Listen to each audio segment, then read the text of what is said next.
Hey everyone, this is Mason Hutchison, and you're listening to HerbRally, your daily herbal podcast. We come out with new episodes about 5 days a week, so be sure to tune in often. Our goal for the show is to help you along your herbalist journey, no matter what stage you're at. Today's episode of the podcast is a very special one, and this is our good friend Jiling Lin in conversation with renowned herbalist Chanchal Cabrera. And in this conversation, they discuss her new book. It's called Holistic Cancer Care. In fact, I interviewed her as well and went over the book in our Herbalist Hour series. But this time, Jiling is interviewing Chanchal, and it is a wonderfully enlightening conversation.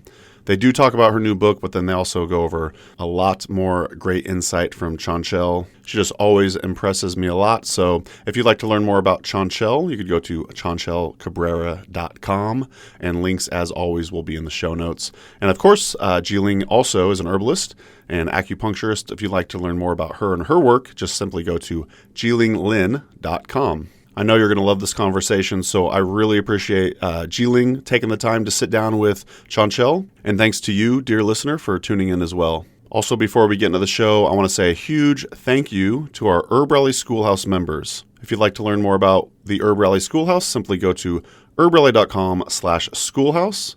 And if you'd like to try your first 30 days for free, simply use the coupon code podcast at checkout. Again, that's herbrally.com/schoolhouse. And a huge thank you to all of our members for showing your support of HerbRally.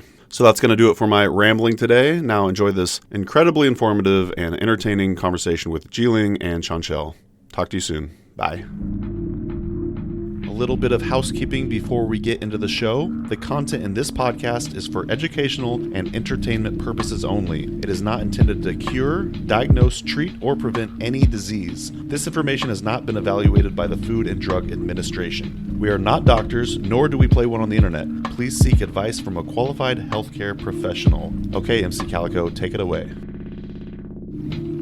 Yeah. Smoking herbal blends. We need some Mullen and some Kush, my brethren. While listening to HerbRally Podcast again. Herbalism at its finest with Mason Hutchinson. Yeah. Hi, everyone. I'm Jiling, your host, acupuncturist and herbalist in Ventura, California, ancestral homelands of the Chumash people. Please enjoy today's talk with Chanchal Cabrera. Hi, Chanchal. Welcome to the show. Thank you so much for inviting me on. It's a pleasure to be here.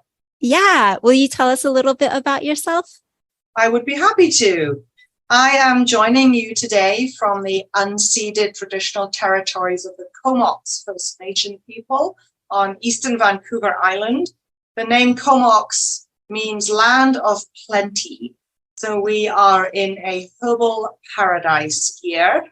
Unlike most of Canada, we have very mild winters. I have a year-round garden, and it is just nature all around. Very, very beautiful.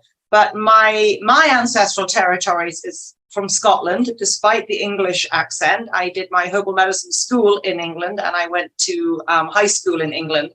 But I am actually Scottish, proudly Scottish, not English. I've been a medical herbalist since 1987 is when I graduated out of a 4-year herbal medicine program in England. At the time, it was a private college. It later became an undergraduate degree, but I was about 10 years prior to that. So I've been a medical herbalist all my working life. And in a number of different situations and settings, I've ran herbal medicine shops in Vancouver for 12 years. I had 3 shops going in Vancouver. I've done a lot of education work, running colleges and being the director of the herbal medicine department in the naturopathic school in Vancouver for 12 years. And more recently, although I'm still a clinician and I see patients, definitely see patients every week, I've also retrained as a horticulture therapist and a master gardener. And I had the incredible privilege of studying at Kew Gardens in London in summer school for 2 summers to learn about how to run a botanic garden. So I'm now the director of one of the 5 registered botanic gardens in British Columbia, and we specialize in food and medicine plants. So I'm a herbalist in the clinic, and I'm a herbalist with my hands in the dirt. And you mentioned right now you're directing 5 different gardens. No, I'm the director of one of 5. Okay. Yeah. Okay. No, that's enough already.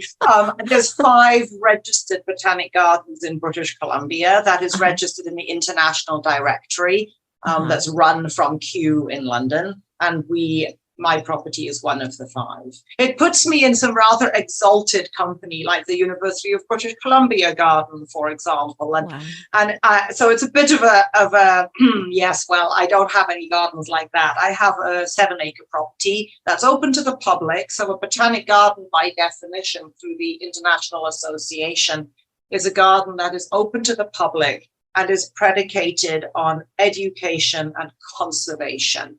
And so that's what we do here. We teach people how to grow food, how to grow medicine, how to harvest, how to process the herbs. And then, of course, because I'm also a medical herbalist, we teach people how to use the herbs as well.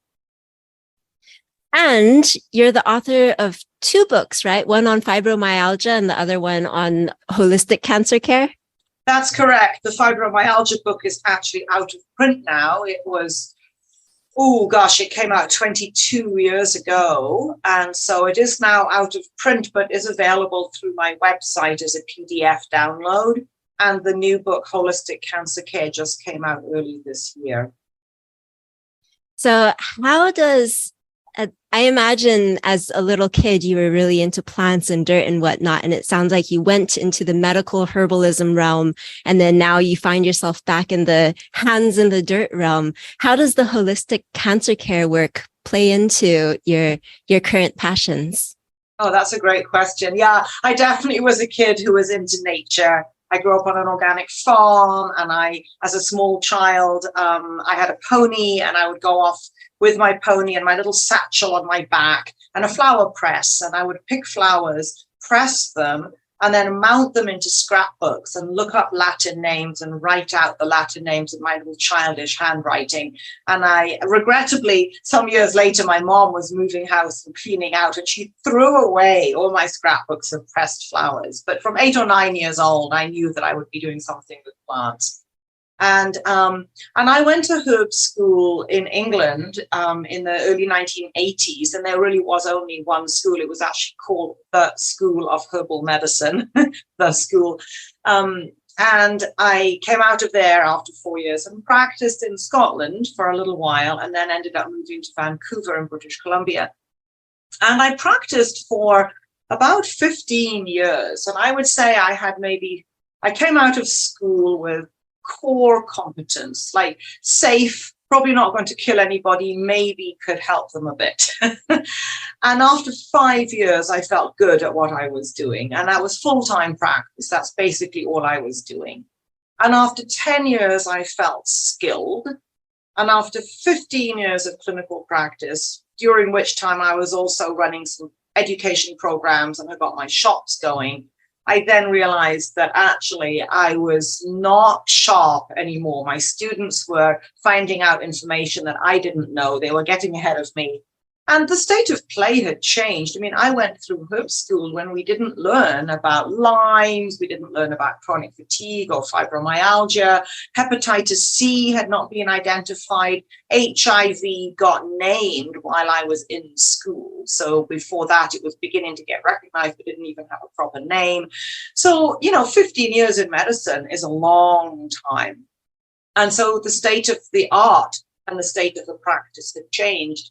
And a lot of herbs had come along. Like, I did not study ashwagandha or turmeric or green tea in herbal medicine school. And today, if you went to herb school, those are some of the first herbs they would teach you. But we never were taught those at all. They were not in the repertoire.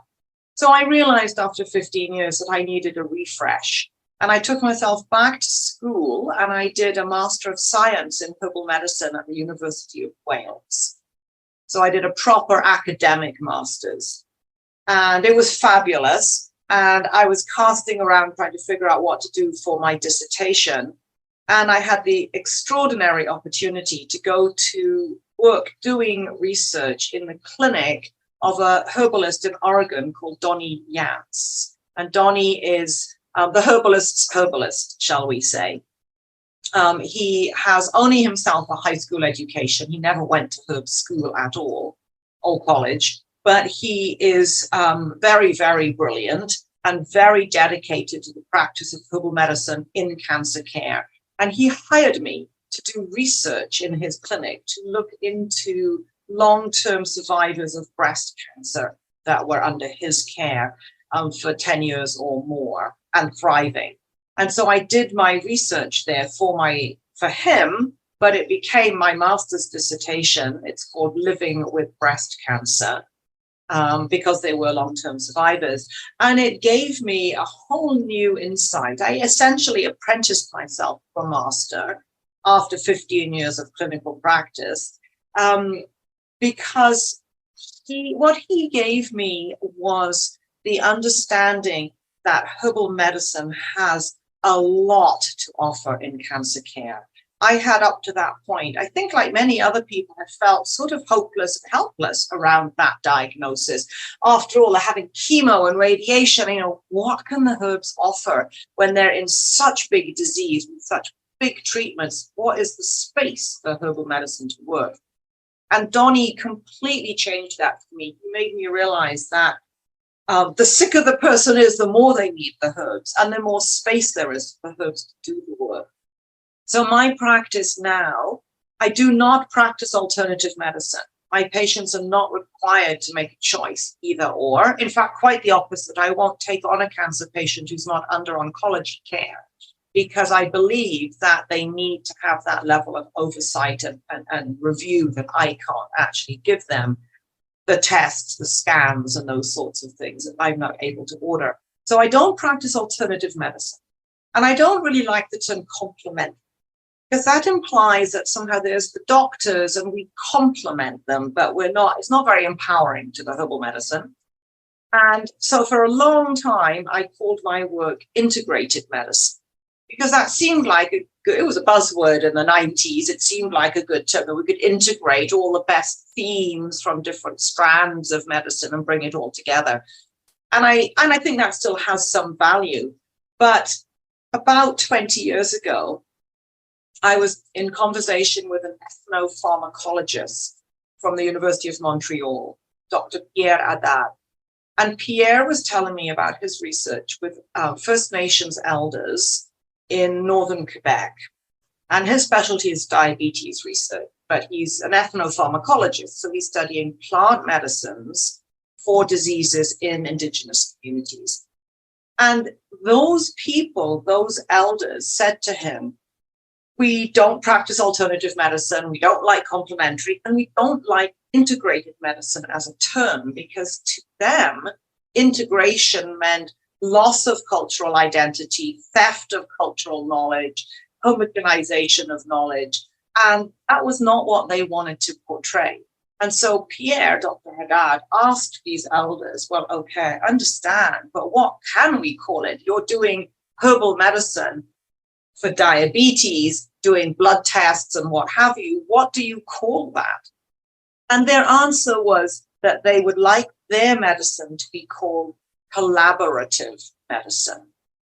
And that is the terminology that I have taken on for about 20 years now.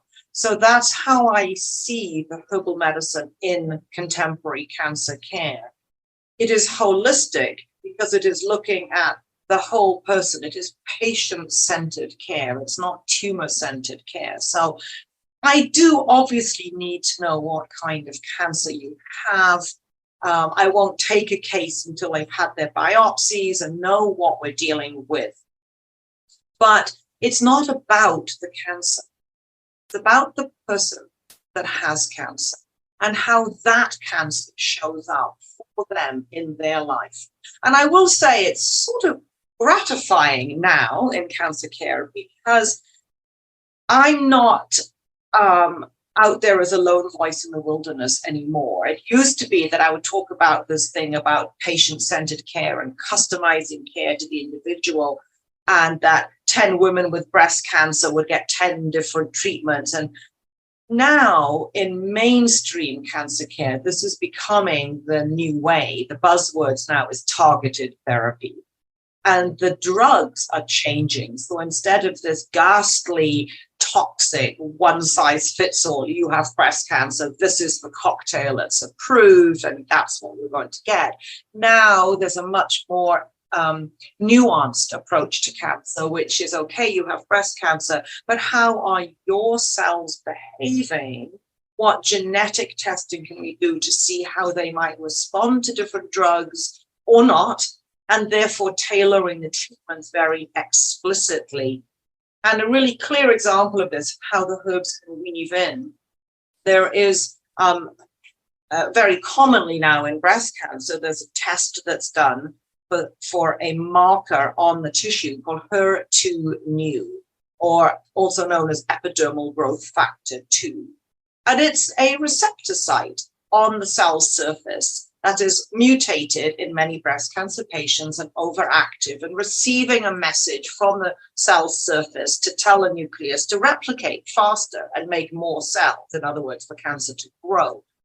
And there is a drug that's been approved for quite a few years, actually, Herceptin, that targets that specific receptor site and downregulates it. And so if you test positive, your biopsy material is tested, yes, you express that marker, you're a candidate for the drug Herceptin. And actually the drug works quite well, but it works even better in the presence of green tea, particularly the catechins from green tea. So the really interesting thing in herbal medicine today, and the rabbit holes that I get myself lost in around herbal medicine, is what are the tests that could be done on the genes or on the tissues that will indicate specific drugs, yes, but also indicate specific herbs. Most of that research is being done on isolates. So, for example, with green tea, the research is done on the EGCG, the epigallocatechin gallate. It's one thing in the green tea. So what I look at in my holism approach to it is, yes, there's fantastic research showing that isolated constituent in this receptor site and this drug environment, but what are we missing from the whole plant? So I will give the isolates because that's based on reliable research, but I will also give the whole herb. And so another example is, I'm sure many of our listeners have heard of Artemisia annua or sweet Annie, annual wormwood, Chinese wormwood. It's a big buzz herb now in cancer care and in other diseases like even Lyme's, for example, and COVID, for example, have had some very good results using Artemisia annua. And there's one constituent in there called Artemisia Lin that everybody's all excited about. It's technically a sesquiterpene lactone, which is carried in the volatile oil. Whoopee, it's great, it works. But it works way better in the presence of the flavonoids that are not in the volatile oil, but in the rest of the leafy material.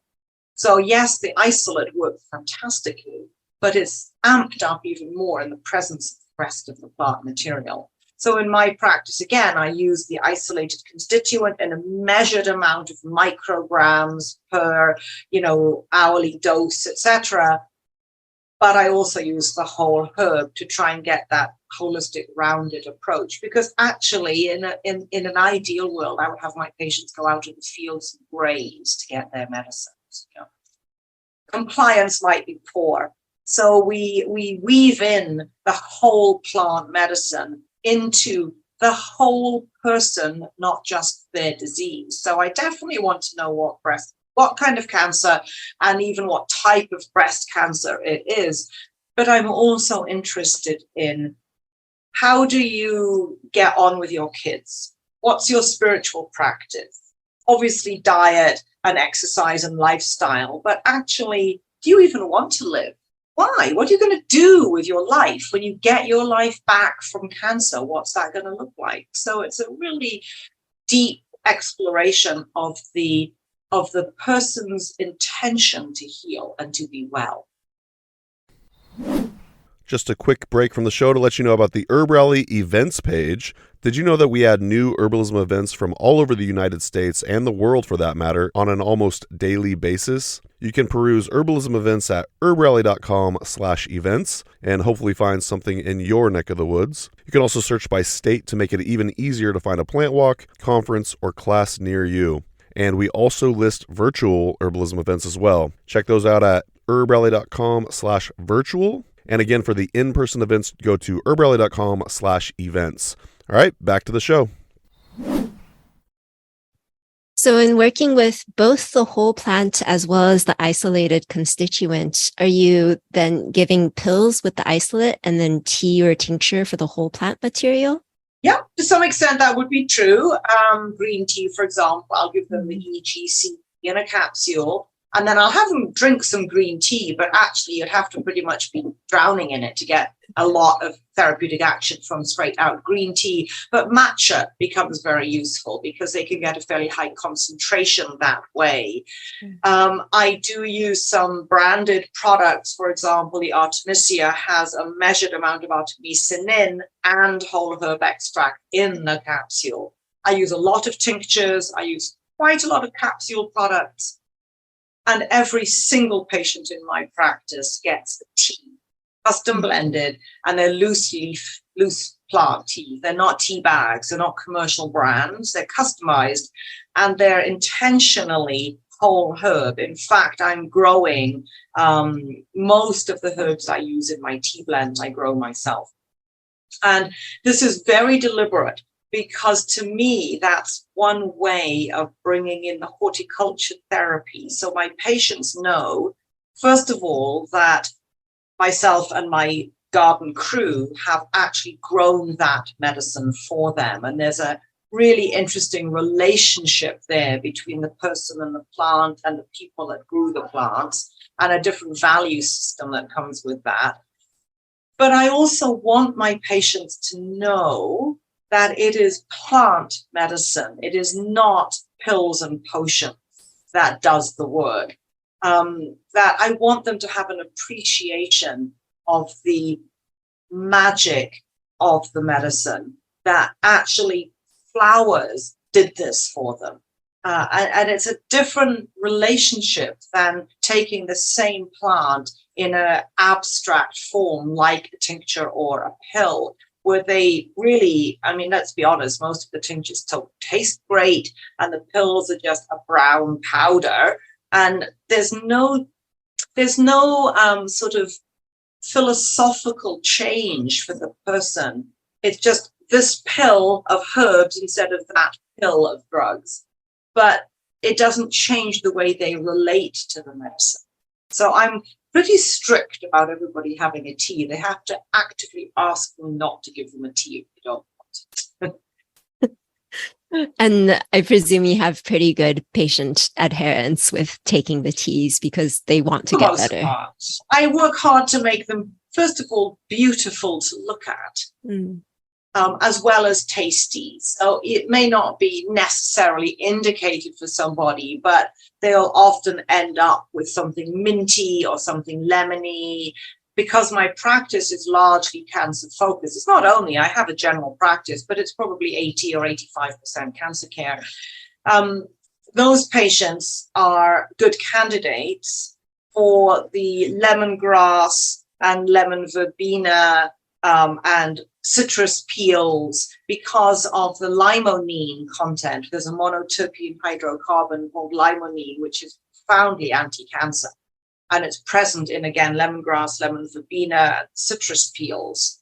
And so I put those in my teas in a reasonable amount, yes, for medicine, but they also can mask a lot of other things. So there, I try to make the tea pleasant. And then I usually put some flowers in to make it beautiful. So there may be rose petals or hibiscus or, red clover. And again, I'm hand harvesting my own red clover blossoms. So they're very beautiful. And patients definitely respond visually to that. I love that. Yeah, I feel like whenever I get someone coming in with a cancer diagnosis, it's still a really scary thing. And because it's complicated. And for normal person, when we hear the word cancer, there's some level of fear and confusion that arises. In hearing you speak about this consideration of beauty and aesthetics and flavor with considering the tea, I looked at your book, and there's a whole chapter about formulations, the chapter on herbal formulating for cancer care. And I would love to hear you speak a little bit about your considerations and formulations. Yeah, it was a difficult chapter to write because I was trying to make it practical and applicable and not get too tangled up in the details that we can get lost in. So I also had to be very cognizant of who my audience would be, because my publisher was Story Books, and the majority of people that are purchasing storybooks, books from Story Publications, are not practitioners.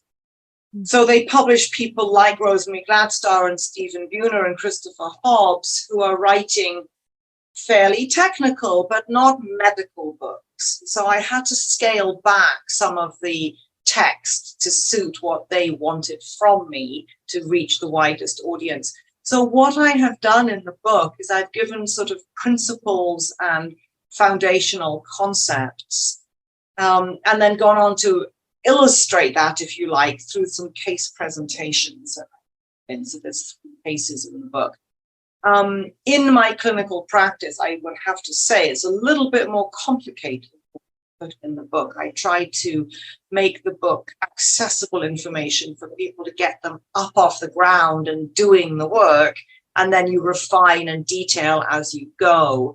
There is a chapter also in the book that goes through the different pathways of cancer cell physiology. What is actually happening in a cancer cell, and how is it misbehaving? What are those pathways?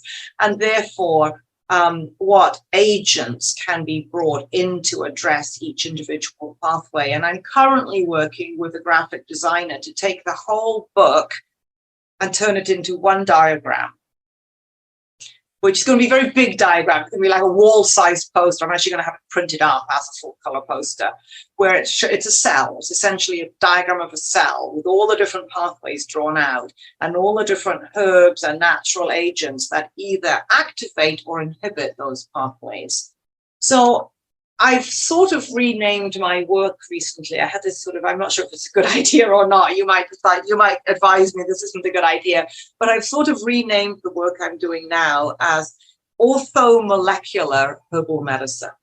So we know about orthomolecular nutrition, which is taking this particular form of B vitamin for this particular condition with this particular marker in the blood, and it's very targeted and very customized. And that's actually what I do with my herbs. I look for very particular things in blood work, which is not in the routine blood work. We do specialized blood testing, some of which I've described in the book, and we do specialized gene testing, and we try to establish the cellular behaviors of each individual patient and customize a treatment protocol to address their specific deficiencies or excesses or abnormalities of cell behavior using the isolate research in a holistic model. Oh gosh, it's a bit of a mouthful, isn't it? But that's what I'm trying to do. I'm trying to work with measurable, quantifiable data, because I've been in this for 35 years now, and I want my patients to have something tangible that they can go back to the doctor and say, see that test? That's what that marker was showing 6 months ago. Now look what's happened, and this is what I did to get there. And I ask all my patients to lodge their herbal prescriptions in their medical file with all their doctors.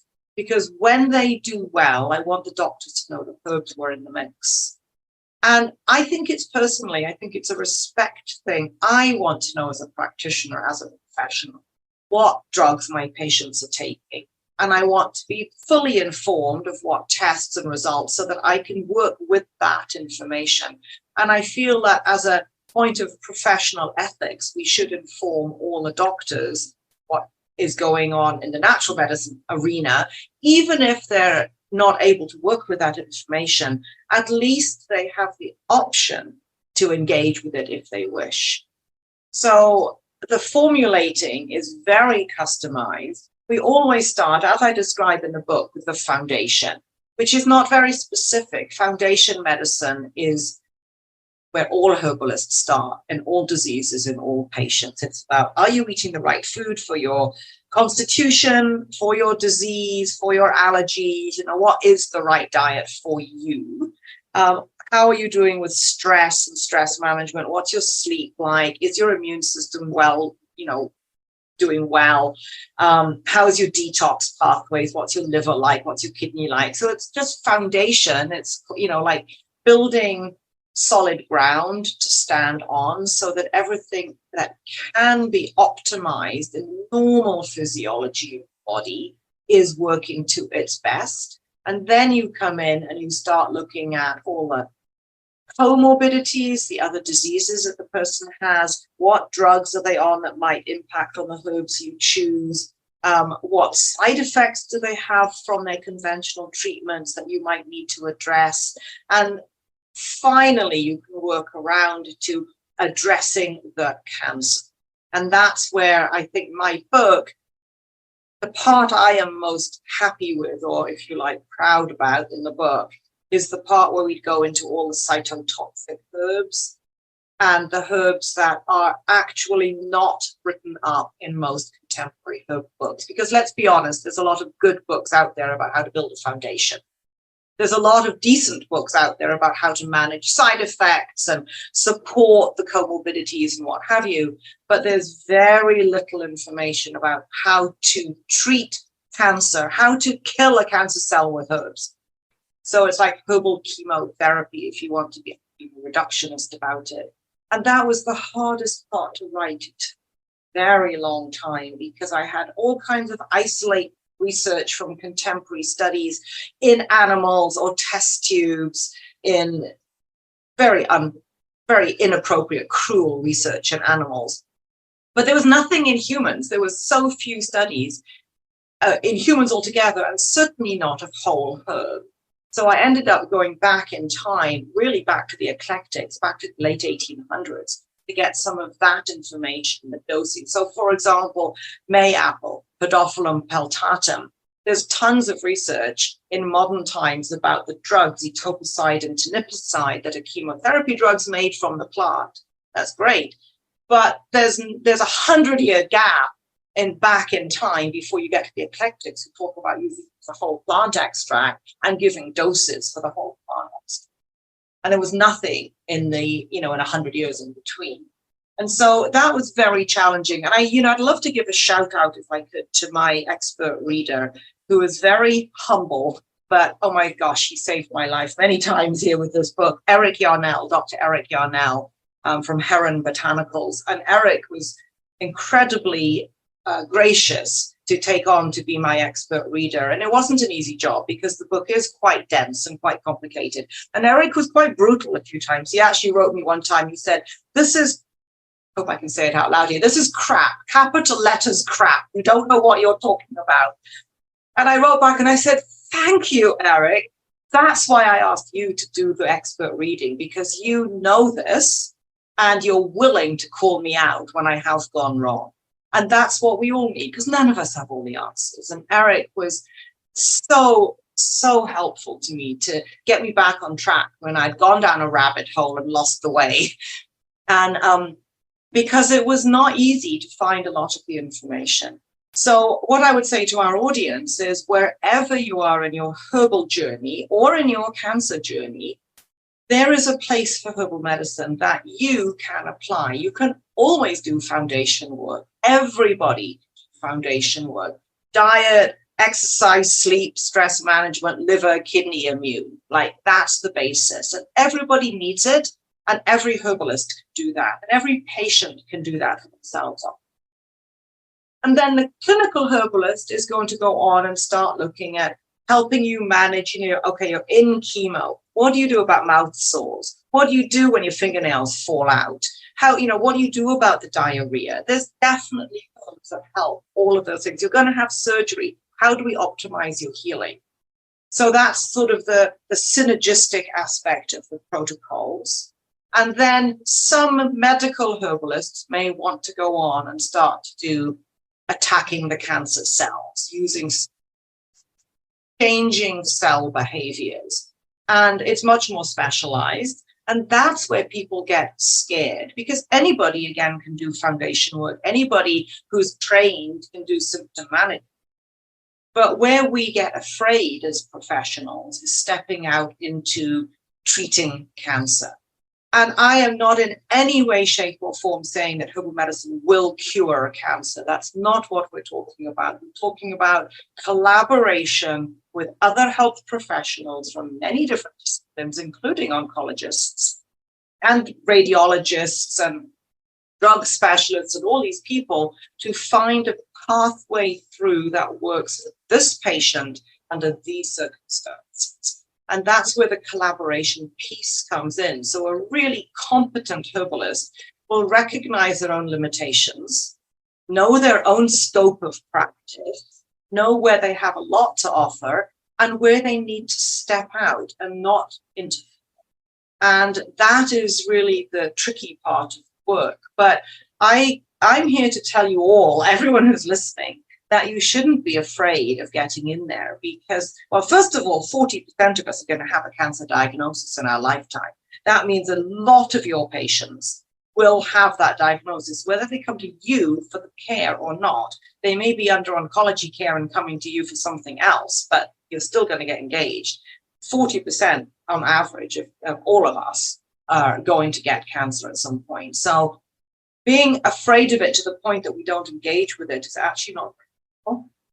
The other thing I would like to say is that there's little to nothing that a herbalist could do that could be any worse than what the chemotherapy is. So put it in context. I'm thinking of a number of patients as I'm speaking here. I've got a patient in the UK right now who's very deeply into an ovarian cancer story. She's also got diabetes and her list of pathologies is just actually quite extraordinary, even before you talk about cancer. And she's in an experimental clinical trial protocol where she doesn't even know the name of the drug she's taking because it just has a number at this point. It doesn't even have a name. It's so new. So can I work there? What am I doing? So I find out what I can from her oncologist about the drug. I got the backstory on this experimental new drug. I look at the pathways that drug is targeting, and here's the orthomolecular herbal piece. I look at specifically the enzymes that the drug is going into, and I find the research that tells me the isolate herb constituent that goes in that enzyme, and I give the whole herb that has that constituent in. So I'm amplifying the drug therapy. And what I can say for her is right now, she's doing a lot better than most of the other people in the trial. So her doctors have said, wow, we don't really know, given all your other comorbidities that should be holding you back, why your cancer has actually gone into abeyance. It's not gone, it's just kind of stalled right now. But whatever it is you're doing, we want you to keep going because something is working. Don't change anything. In other words, they're giving her permission continue with her herbs because they're quite intrigued by how well she. So I think that a lot of our fear is, first of all, it's very self-limiting as a clinician. It doesn't help the patient in the long run. And it's actually misplaced a lot of the time. We have a lot more opportunities to work in this field than perhaps people realize. And I do absolutely do research into if we know which pathways your drug is clearing through, then like in the liver, are you going through this cytochrome pathway or that cytochrome pathway? I will then cross-reference that with my herbs to make sure I'm not going to induce or inhibit clearance pathways. But let's be honest, they know that about most drugs, but certainly not all. They know that about a few herbs and very few foods. So yes, we know that grapefruit juice will inhibit cytochrome P453A4. And if you're taking drugs that clear through that pathway and it's inhibited by grapefruit juice, then you're over-medicated. Okay, we know that. But what about apple juice, pineapple juice, tomato juice, orange juice? What about a mix of juices? What about all the other foods you eat? So at the end of the day, the unknown is greater than the known, and you're not being told not to eat anything. So what I always say is, with your herbs, you start low and go slow, and you monitor really closely. And that keeps us out of trouble most of the time. That's really all you.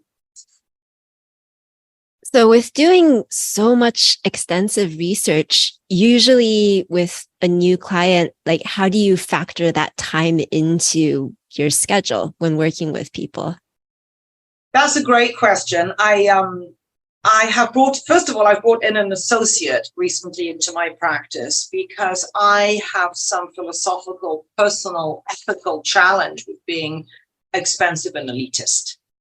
So I've brought in an associate who's now running a sliding scale clinic and then running the files through me. So we do file review twice a week to make sure she's giving the care she needs to, but it's not costing the patient as much. So for me personally, I spend about anywhere from 15 to 30 minutes previewing a file before I see a patient. So they have to submit all their medical records in chronological order. I graph all the blood work so that I can see it changing over time. And I'm not flipping pages trying to say, oh, I'm sure you had that test somewhere. When was it? What was it? I have it all on one page graphed, and that takes time. Then I do a 90-minute interview. And then I spend anywhere from, if I'm really lucky, it might be an hour. It's often 2 to 3 hours of my own time. Working up a file. So I take a maximum of 4 new patients a month, which is very unfortunate because I'm currently booking out to November, which is just not acceptable if you've got a new cancer diagnosis.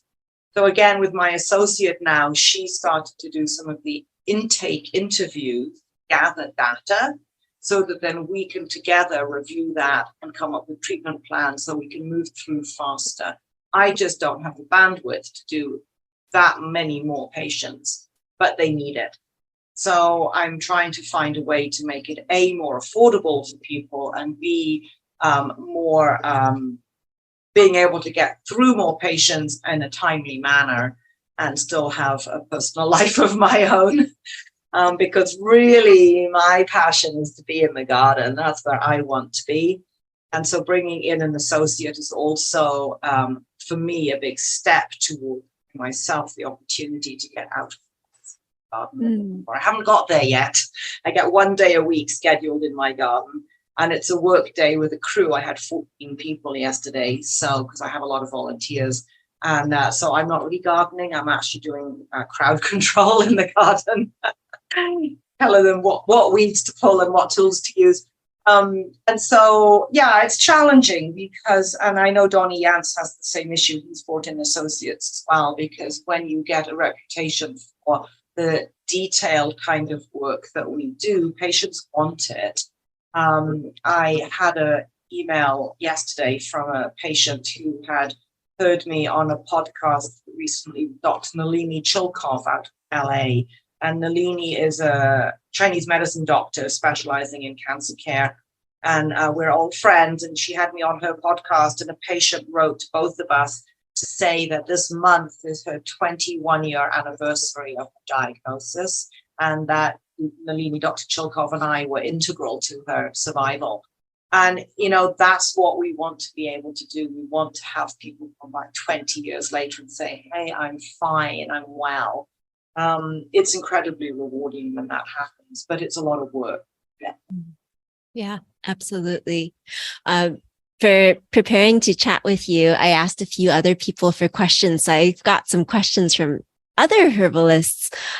Camille Freeman asks, I would love to hear more about the emotional side of being a practitioner who provides cancer care. I'm sure there's many happy moments, and also it seems like there might be lots of hard times as well. How do you manage the heaviness, sadness, or other complex emotions that may arise either during consults or in general? Such a great question. And thank you, Camille, for bringing that up. I know Camille is teaching a lot right now on how to get started in herbal medicine, how to, like, your first year as a practitioner. And so this is very, very pertinent to her work at the moment. It's pertinent to all of our work.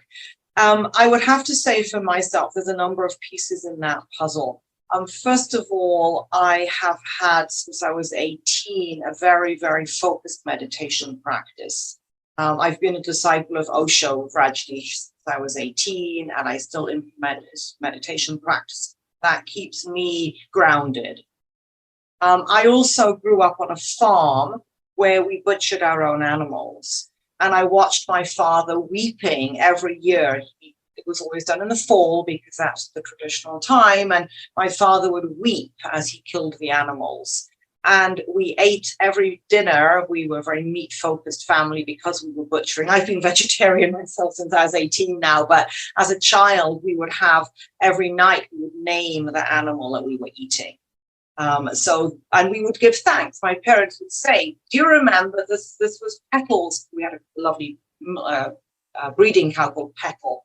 And this was Petal's calf last year. And do you remember when he escaped from the field and ran in the trees? You know, we'd tell stories about the animal on our plate. So there was no mystery about life and death. And it's a really interesting question. How do you separate yourself from the process and still maintain your compassion? And I think that for me, a lot of it is my meditation practice, being able to be what my teacher used to say, what Osho used to say. He was a master, an enlightened master from India. He came to America. It was super controversial. Lots of people would be like, oh my God, she's a disciple of that guy. But, you know, the teachings need to be separated from the nonsense that goes around the teacher. And we could say that about most religions, I think. So the teachings that I received was a great deal about, I don't actually talk about this very often because a lot of people have a lot of judgments, but here we go, I'm in it now. The teachings that I received was a great deal about how to maintain what he used to call how to practice meditation in the marketplace. He used to tell us about how easy it is to go to the cave in the Himalayas and sit there in contemplation and have the villagers bring you food and spend 30 years in meditation practice in isolation.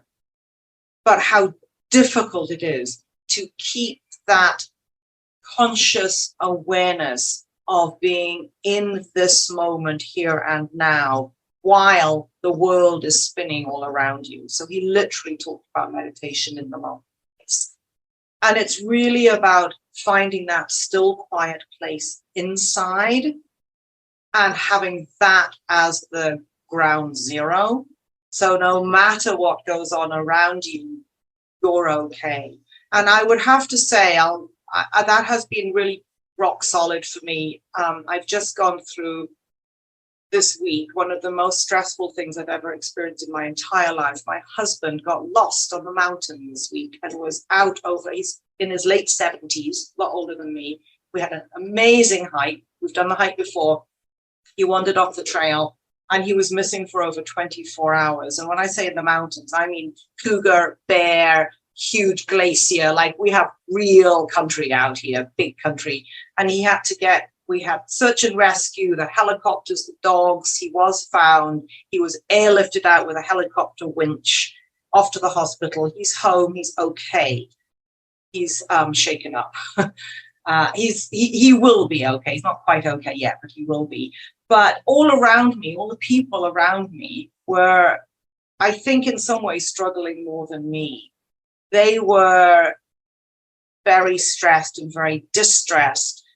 But for me personally, everybody kept coming, are you okay? What can we do to help? How can we support you? I'm like, I'm actually okay, because whatever happens will happen. And there's only so much I can do.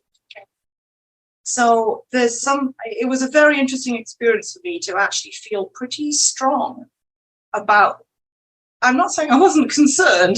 He was missing for over 24 hours in backcountry, big country, with bear and cougar and cold nights and t-shirt and shorts. And, it was not a good story at all. But I would say that my meditation practice was brought out in that moment. I was able to drop back into that strong place inside and say, there's not anything I could do. Freaking out isn't going to help. Panicking, crying, it's not going to change anything. So why do that? Why go there? It's okay. It will be what it will be.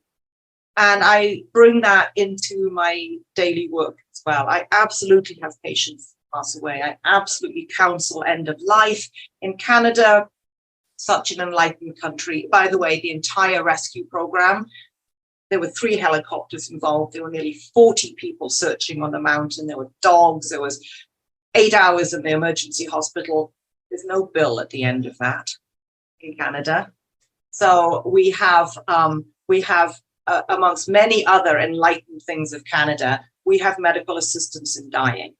So you can choose your time and you don't choose your means, because it's a medical process, but you can choose where you are when you die. You can choose who is with you, what music is playing, everything. You can set your space up where you want it, and you can choose when it's going to happen. So I've absolutely had patients who plan death and write me letters thanking me for helping them to get to this point where they can go in peace. We also have medical psilocybin for end of life to help you not to leave, but to adjust to the process of leaving, to get clear about when you want to go and how you want to go. And I've absolutely prescribed that. I don't provide it. It's a medical process. You get it with a team of people that creates the right setting. But what I'm really trying to say here is that death is not a stranger for any of us.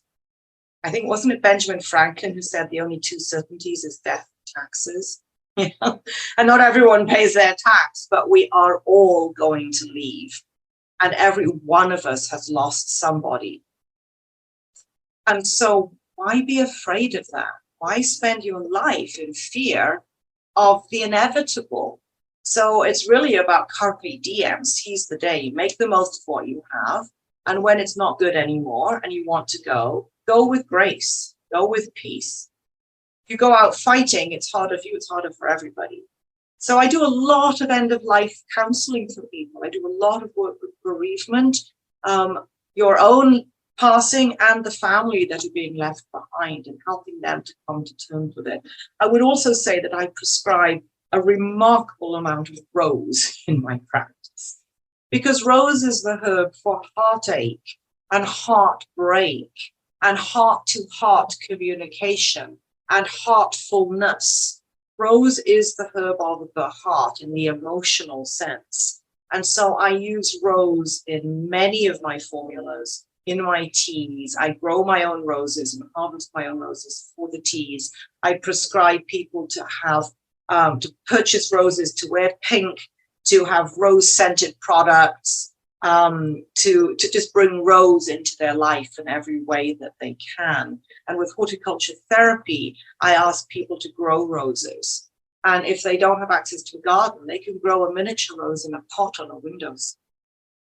And that's part of the therapy work, is to watch the buds opening and to hang in there long enough to see the flowers forming. And so there's a whole psychology about hope and new beginnings when the flowers are just opening. And so there's a whole conversation that open for us about the cycle of life and death and rebirth and living and dying again. And what does that mean? And so I use horticulture therapy in some perhaps unusual ways. Most horticulture therapy is done with people with a disability out in the garden, getting some, if you like, occupational therapy approach to it, building some, muscle strength or coordination or things like that.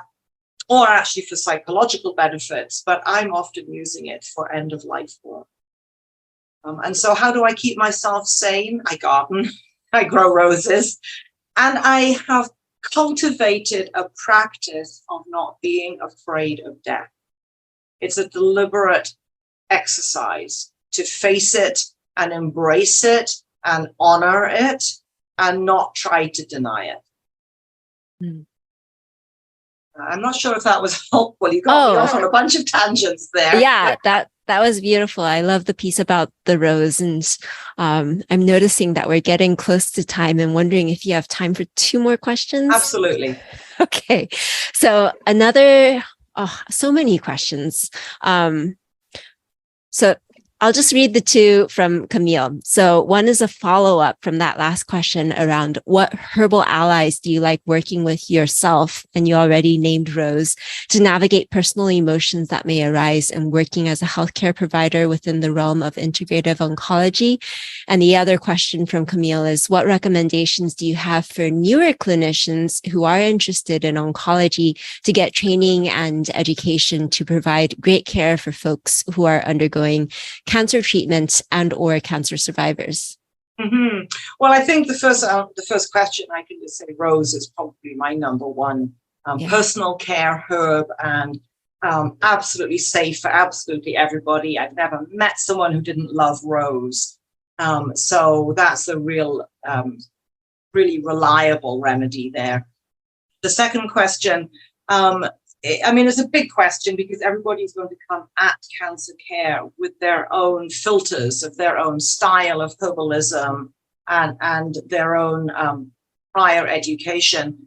Obviously, I could say read my book. It's a good primer.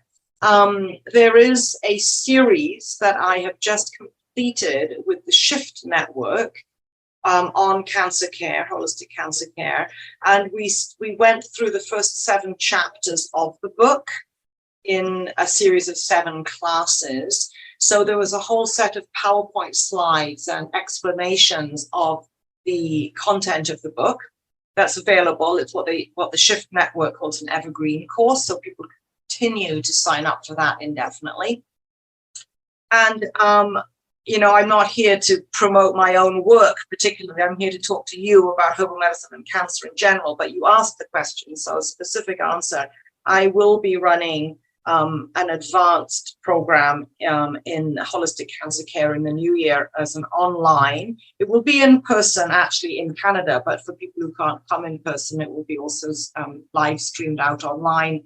Looking probably January, February to start, and it's going to be 5 or 6 days over a month or so, not in one chunk, but probably in 2 chunks.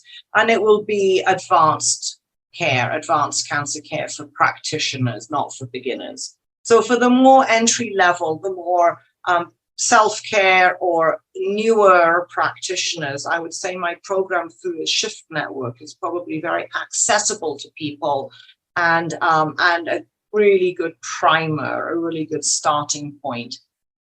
And then if people are more advanced practitioners or want to take it further, then I will be offering an advanced series in the new year. And people can just reach out to me directly through my website to find out more information. Cool. And last question from our friend over at HerbRally, Mason Hutchinson.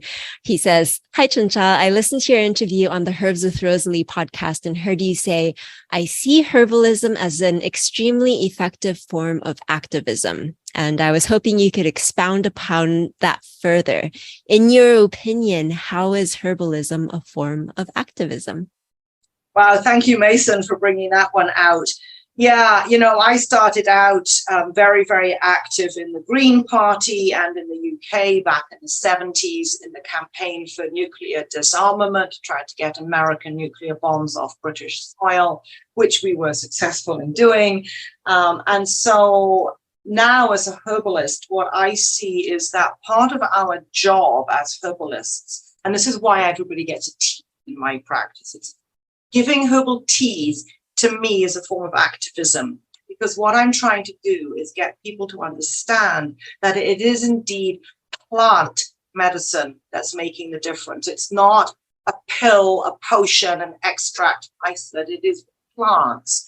And many, many people are what we call plant blind. They don't notice nature. They're in a little tin can on wheels, bombing down a freeway, and they don't notice. It's just a green blur.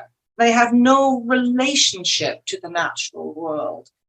So providing herbal teas, making them look at flowers and leaves and roots and barks and tasting them, and maybe even inviting them to grow one of those plants, even just on a balcony to look at, never mind to harvest, maybe coming to the gardens to harvest their own medicines.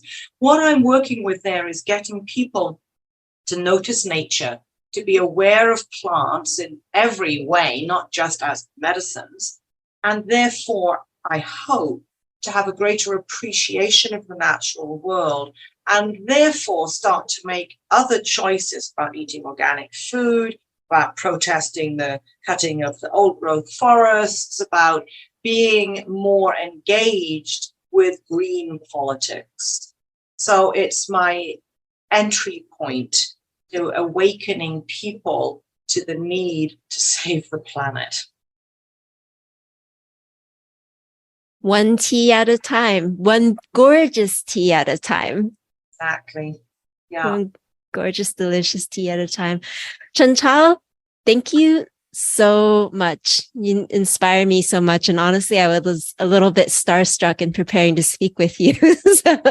And thanks for bringing yourself here and sharing this book with the world and sharing with us here on this podcast. Anything else that you wish to share with our listeners before we sign off for today?